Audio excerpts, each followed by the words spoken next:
Exploration is my entire life. I consider it both a career and recreation. Hello everyone, welcome back to Bloodworth Starfield Diaries. As I'm kind of cataloging my wandering around in Starfield, we're not really following the events of the main quest too closely, just seeing what else is out there. And to that point, I am largely still just checking out New Atlantis. There have been a lot of little things here, a lot of little quests, a lot of little errands and stuff like that. So that's, but they do lead to interesting little bits here and there. So that's kind of what we're looking at today.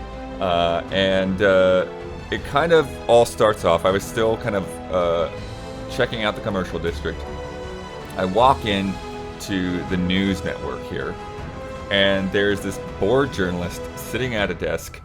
Big desk. Like, it's weird because she looks like she's the receptionist, but she's a journalist. And I start talking to her. And she's looking for stories. I tell her all about basically the intro about how we were these miners and we were attacked. And what's cool is you can kind of, since you're the primary source, you can kind of like, sort of like angle it to like however you want it to be. You can make yourself out to be a hero or whatever, or you can give other people the credit. So that's interesting. And so like I gave her all of that.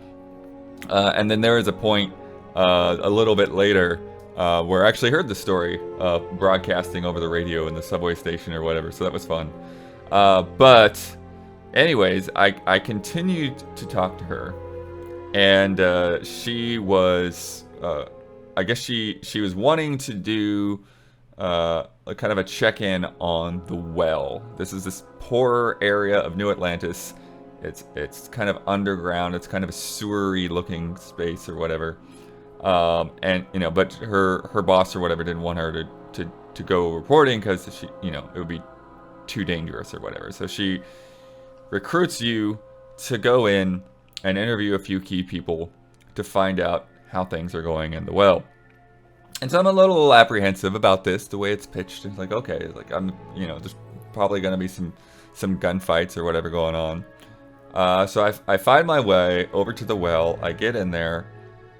And this place is, like, it's dingy and it's dark and it's confusing and there's, kind of dirt and grime. But it's like, this place is actually pretty cool.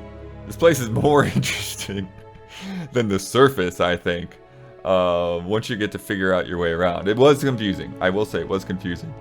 So the first person she has me talk to is this doctor. I kind of chat with her for a little bit, and then she has this extra little mission where she needs some notes to deal with some infection that's been going around with some kids. So they kind of pop up to another medical center on the surface, get this other doctor's notes, take them back down to her. Then really close to the clinic down there, I came across this electrical engineer named Luisa Reyes. And this is a whole other quest that I'd come across something about brownouts happening and investigating these brownouts. And she's been waiting for another person to help her who just hasn't shown up. And so she asks you to help her go check out these junction boxes so that you can figure out like where the power draw is coming from.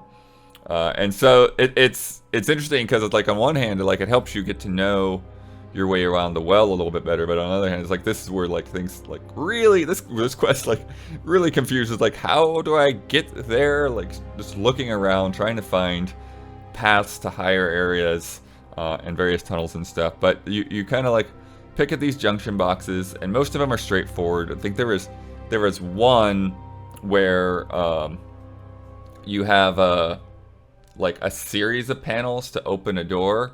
And so there's like these green lights behind them, and like had to like figure out the right order to light them up and open up that door. And then once you do the first set of this, then she's like, okay, it's coming from the trade authority is the source or whatever. And I guess the trade authority is kind of shady, kind of, again, they're like, this place could be dangerous, right?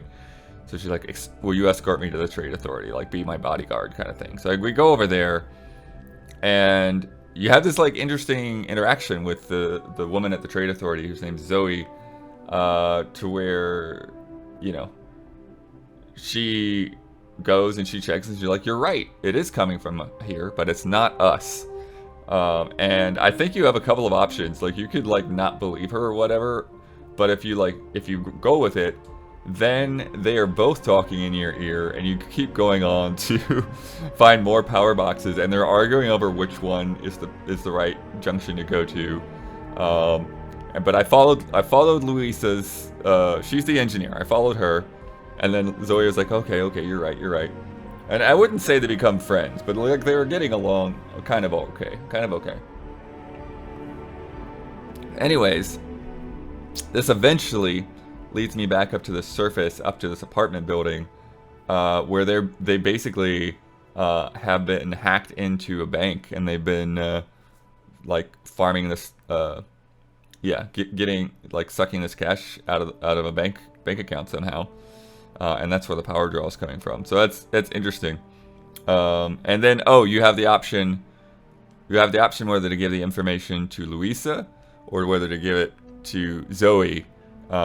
So Zoe, again, she's not entirely bad, but you can tell like she's operating like in the gray areas, right? She's figuring out how she can do things, you know, kind of outside of the law. But I did go with Luisa. One thing I've kind of seen throughout this is like breaking into things, stealing things. Like, I'm a xenobiologist. Like, if I was a smuggler, maybe I'd be more into doing that. But right now, like, I'm avoiding too much overt crime. But we'll get into that a little bit more in a minute. But anyway, so that was all done. Luisa's still suspicious of Zoe. She still knows things aren't quite on the up and up, but she's got the info, and she takes it back to Mast. Mast is kind of like the central like political headquarters. There's the scientists and the military and the politicians are all at. So then I go, and I go wrap up my interviews for the journalist. I went to this electronics shop, started talking to this guy. This guy was not having it. He didn't want to say anything really. I kind of accidentally offended him. It's like, this seems like a random place for an electronics shop. It's like, who are you? What are you trying to judge us for? It's like, okay, sorry. But then I went to Kay's restaurant, and this place is great. So Kay is the mom who started this place, and it just started out as being a place where like people like leave their differences aside, no arguments, no nonsense tolerated in here. This is a place for people to just come in and just like chill out, have a rest, get to know other people, and have some comfort food. And her daughter, Teresa, is now running the place. Kay's still there, but Teresa's running the place. And it just feels like a real like jolly little spot. But to Teresa, she's got a little thing going on. She's heard these guys that sound like, they got something sketchy going on, and then they got real quiet when she was talking to them. So she enlists me to try to get some evidence, and I go over and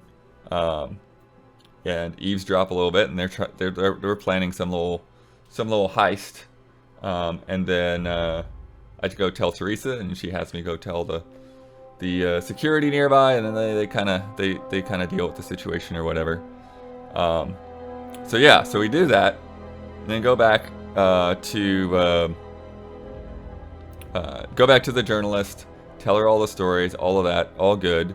But I wanted to keep exploring the well, because the well seems like a pretty cool place.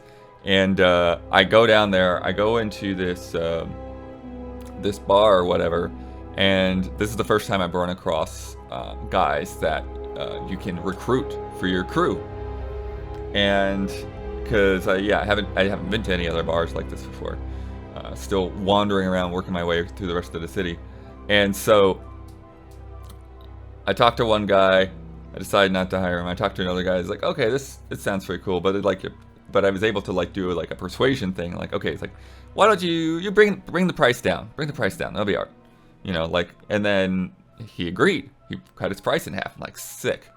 And then it puts me on the screen to assign crew members. And I have no open slots on my ship because my ship is just a starter ship. It only has 2 slots for crew. And one of them is taken by Vasco, and the other one is taken by the Adoring Fan. But then the game tells me, and it's like, well, if you don't assign them, they'll disappear or whatever. And I'm like, are you kidding? What? No. But, you know, and so I kind of tried to assign them temporarily, but I was like, no, I wanted... Anyways. So I ended up basically just blowing 3,000 credits. You don't get a refund if the guy decides not to join, or if the guy disappears on you or whatever because you didn't have an assignment for him. So, lesson learned, don't recruit somebody if you don't have an open slot in your crew. What else? Oh, I went back to K's, wandered around. One of the things I love is that even if there doesn't seem to be like a whole lot of point to be there, you can go into like a lot of back rooms of these shops and stuff and find like living quarters. And so like up above Kay's restaurant, there's an apartment up there, and you can just wander around, see where they live. And in that, I found a recipe for shepherd's pie, so I can go and I can make my own shepherd's pie sometime. And then I went around the corner, and same thing. The UC surplus store, they've got like all of these, you know, weapons and armor and stuff that you can pick up. But I wandered around the back room, and it's like, yeah, there's this kind of place for him to eat and sleep and all that, and a bunch of storage there. And so it's really cool how well thought out a lot of these spaces are. And I chatted with that storekeeper too. Like, again, I just like the personality of these guys and the well. It's a good time. Then the last stop, the last place I hadn't been to yet in the well, was the House of Enlightenment. And you know, and I'm a little, you know, a little wary of these, you know, kind of space religions or whatever. See what they're doing.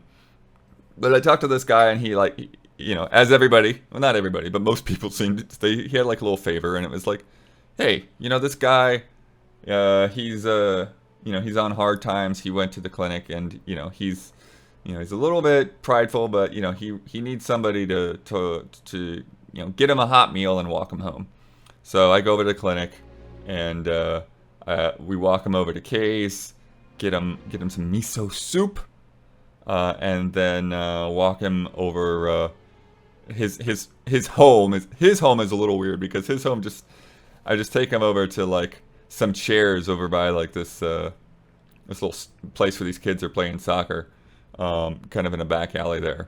But got him home. I don't know. There was a nice little like slice of humanity to that quest that I liked, and I enjoyed that. It was cool. And then